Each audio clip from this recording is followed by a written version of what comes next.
दोस्तों नमस्कार, मैं आपका होस्ट एंड दोस्त अरविंद कुमार। आज की तारीख है 27 अप्रैल 2023 और मैं आपके लिए लेकर आया हूं आज की समसामयिक घटनाक्रम पर आधारित प्रश्न।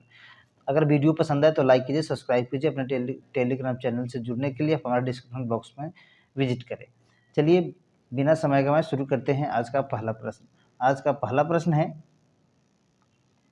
नीति आयोग के द्वारा 2019-20 में लेखा अनुमान में स्वास्थ्य की हिस्सेदारी के लिए एक रिपोर्ट जारी किया है, जिसमें 2014 में 29% थी, वह बढ़कर 2020 में कितनी हो गई है? तो आपको बता दें कि वह बढ़कर 41% हो गई है। यह मुख्य रूप से सरकारी हिस्सेदारी है, माने कि सरकारी हिस्सेदारी इसमें स्वास्थ्य विभाग में सरकारी हिस्सेदारी 2014 में 29% थी, जो बढ़कर 2020-21 में कितना हो गई है? 41% हो गई है।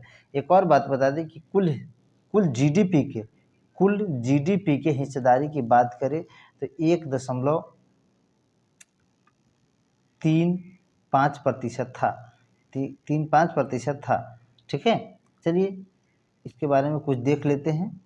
यह है नीति आयोग। तो नीति आयोग क्या है? तो नीति आयोग की स्थापना 1 जनवरी 2015 को 1 जनवरी 2015 को हुआ था। यह योजना आयोग के स्थान पर स्थानांतरित करके 2015 में ही 15 में बनाया गया था। ठीक है, इसमें क्या होता था कि प्रधानमंत्री इसके अध्यक्ष होते हैं और प्रधानमंत्री जो नरेंद्र मोदी इसके अध्यक्ष हैं। और एक और बता दें कि कैबिनेट मंत्री रैंक के होते हैं। इसके उपाध्यक्ष अभी वर्तमान में सुमन बेरी इसके उपाध्यक्ष हैं। ठीक है, यह क्या करती है कि 3 स्तरों पर काम करती है, 15 वर्षीय, 7 वर्षीय और 3 वर्षीय। यह क्या करती है कि 15 वर्षीय विजन देखती है, 3 वर्षीय स्थिति रखती है, लक्ष्य बनाती है और एक्शन 3 वर्षीय रखती है। ठीक है, चलिए अगला देखते हैं। अगला प्रश्न है, हाल ही में प्रकाश सिंह बादल का निधन हो गया है, वह कौन थे? तो आपको बता दें प्रकाश सिंह बादल क्या थे? अकाली दल के प्रणेता थे और पंजाब के पूर्व मुख्यमंत्री भी थे। पंजाब के पूर्व मुख्यमंत्री भी थे और क्या थे? अकाली दल एक पार्टी है पंजाब की, उसी के क्या थे? वे प्रणेता थे, यानी अकाली दल की स्थापना करने वाले थे। बात है प्रकाश सिंह बादल, तो ये देखिए प्रकाश सिंह बादल, ये रहे प्रकाश सिंह बादल। ठीक है, चलिए देखते हैं अगला आगे है उत्तराखंड। हाल ही में उत्तराखंड के एक मंत्री चंदन राम दास का भी निधन हो गया है। चंदन राम दास एक मंत्री है उत्तराखंड का, निधन हो गया है। प्रधानमंत्री ने इनकी मौत पर शोक व्यक्त किया है, इसलिए महत्वपूर्ण हो जाता है, याद रखिएगा। अगला प्रश्न देखते हैं। अगला प्रश्न है, स्वास्थ्य विभाग की एक रिपोर्ट के अनुसार मलेरिया उन्मूलन की मौत में कितने प्रतिशत की कमी आई है? तो स्वास्थ्य विभाग की एक रिपोर्ट के अनुसार मलेरिया उन्मूलन में बता दें कि 83.36% की कमी आई है। जबकि मलेरिया मामले की बात करें तो 85% की कमी आई है और मौत के मामले में कितने? 83.36% की कमी आई है। और मौत की मलेरिया की मामले में 85% और मौत के मामले में 83% की कमी आई है। चलिए अगला प्रश्न देखते हैं। अगला प्रश्न है, स्वास्थ्य सुविधा को आसान बनाने के लिए राष्ट्रीय शिक्षा नीति उपकरण 2023 जारी किया गया। राष्ट्रीय शिक्षा नीति उपकरण 2023 जारी किया गया है स्वास्थ्य सुविधा को आसान बनाने के लिए। और उसके साथ में कितने नर्सिंग कॉलेज खोले गए हैं? तो आपको बता दें कि उसके साथ में 157 नर्सिंग कॉलेज खोले गए हैं। कितने? 157 नर्सिंग कॉलेज खोला नहीं गया, बल्कि घोषणा किया गया है।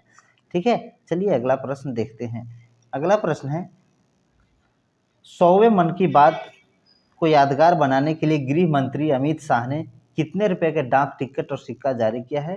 तो 100वें मन की बात को यादगार बनाने के लिए गृह मंत्री अमित शाह ने 100 रुपए का डाक टिकट और सिक्का जारी किया है। यानी कि डाक टिकट भी जारी किया है और सिक्का भी जारी किया है। कितने का? 100 रुपए का। चलिए अगला प्रश्न देखते हैं। अगला प्रश्न है, G20 के तहत तीसरा शिक्षा कार्यक्रमों की बैठक कहाँ किया गया है? तो G20 के तहत तीसरे कार्यक्रमों की बैठक किया गया है भुवनेश्वर में, तीसरा भुवनेश्वर में, जबकि इससे पहले दूसरा किया गया था अमृतसर में और पहला किया गया था चेन्नई में।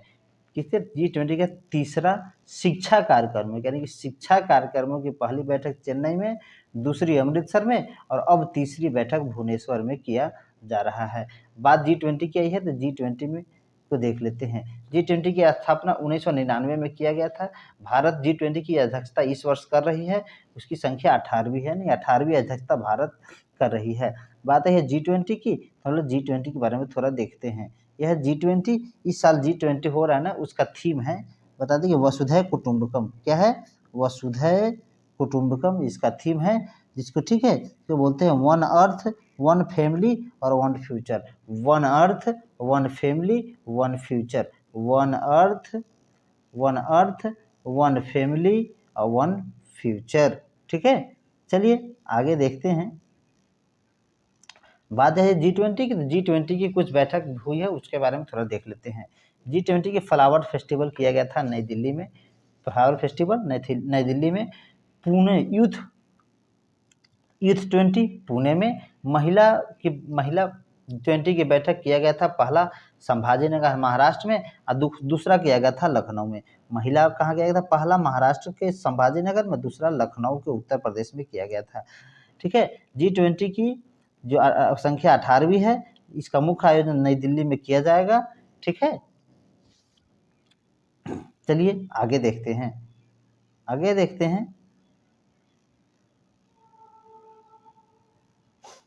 चलिए आगे देखते हैं।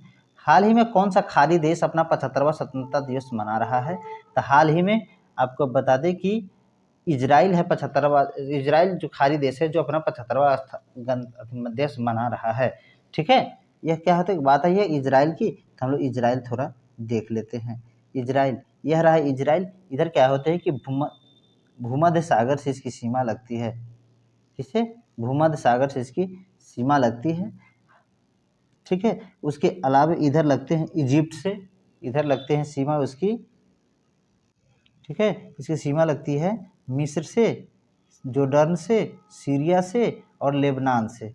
ठीक है, और यह है फिलिस्तीन है, जिससे उसकी अभी अधिक रहता है, क्या बोलते हैं, हमेशा चर्चा में रहता है सड़क गर्मी के कारण। चलिए आगे देखते हैं। अगला है, हाल ही में चर्चा में रहा गांधी वन्यजीव अभयारण्य कहाँ स्थित है? तो हाल ही में चर्चा में रहा गांधी वन्यजीव अभयारण्य आपको बता दें कि कहाँ है, तो मध्य प्रदेश में है। गांधी वन्यजीव अभयारण्य चर्चा में क्यों रहा है? क्योंकि गांधी वन्यजीव अभयारण्य में क्या किया जा रहा है कि चीते को शिफ्ट किया जा रहा है। कहाँ? पुणे नेशनल पार्क से गांधी वन्यजीव अभयारण्य में शिफ्ट किया जा रहा है। बात है गांधी वन्यजीव अभयारण्य की, तो गांधी वन्यजीव अभयारण्य क्या हुआ था कि 1974 में इसकी स्थापना किया गया था। यह कहाँ है? राजस्थान और मध्य प्रदेश के बॉर्डर पर है गांधी वन्यजीव अभयारण्य। कुछ जब अति की बात आई है, थोड़ा हम लोग कुछ विशेष देख लेते हैं जो आवश्यक है। जैसे कि आप याद रखिएगा, बाघ परियोजना 73 में शुरू किया गया था, मगरमच्छ परियोजना 74 में, कछुआ 75 में, घड़ियाल प्रजनन 75 में, गेंडा 87 में, हाथी परियोजना 92 में। ठीक है, और गिद्ध 2006 में, गिद्ध संरक्षण 2006 में, हाथी परियोजना 1992 में और बाघ परियोजना 73 में। ठीक है, यह तो न जाने कितनी बार पूछा जा चुका है। ठीक है, चलिए आगे देखते हैं। अगला है भारत और मोजाम्बिक की संयुक्त चौथी वार्ता। कौन सी वार्ता? चौथी वार्ता नई दिल्ली में किया गया है, जबकि भारतीय तटरक्षक बल और कोरियाई तटरक्षक बल की 11वीं बैठक आपको बता दें कि नई दिल्ली में किया गया है। भारतीय तटरक्षक और कोरियाई तटरक्षक की 11वीं बैठक कहाँ किया गया है?